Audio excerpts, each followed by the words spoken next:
Moneyball is a 2011 film from director Bennett Miller.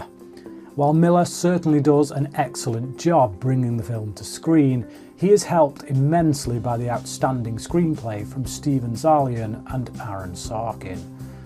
Sorkin in particular is my favourite screenwriter. One of the many reasons for this, besides his way with dialogue, is the way in which he is often able to incorporate discussions on Judeo-Christian ideas. This particular film follows the true life story of Oakland Athletics general manager Billy Beane and how he challenged conventional ways of thinking to put together a winning team.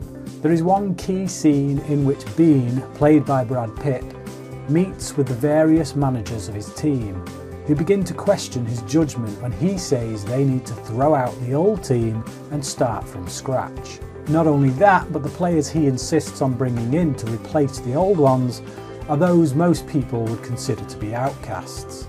As each of the members of the board begin to oppose him, one of them simply reminds the rest of them that this is the man. He answers to no one except ownership and God. To put it simply, in terms of how the team is run, Billy Beane is God. And looking at his character in that analogous way throughout the rest of the film is useful in helping us to understand a greater truth that exists outside of it.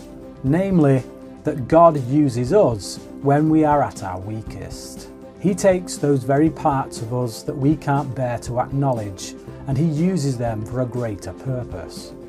We see examples of this constantly throughout the Bible.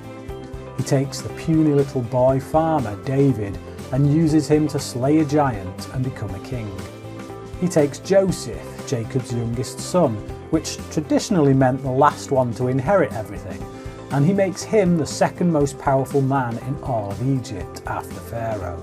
Even Moses, a man with a terrible lack of confidence in his ability to speak publicly, despite what Ridley Scott's 2014 film might have us believe, was chosen by God to deliver his message to Pharaoh.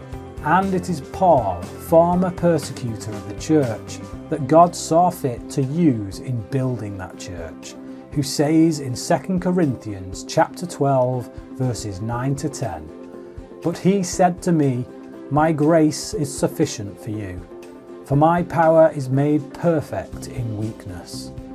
Therefore I will boast all the more gladly about my weaknesses, so that Christ's power may rest on me.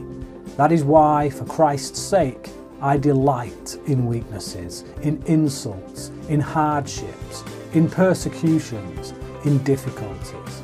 For when I am weak, then I am strong." Billy Beane sees things in those players that others have rejected. He looks past their weaknesses and makes them part of his team. As a result, he takes them all the way to the playoffs 3 years in a row, and they become the first team in the 100 plus years of American League Baseball to win 20 consecutive games. You may not look like a winning team, but you are one. Likewise, God sees past your weaknesses. You have no reason to fear them or worry over them. It is in spite of them that God can do great things. What weaknesses in your life do you feel are bringing you down? Have you ever considered laying them before God and asking Him to use you in spite of those weaknesses?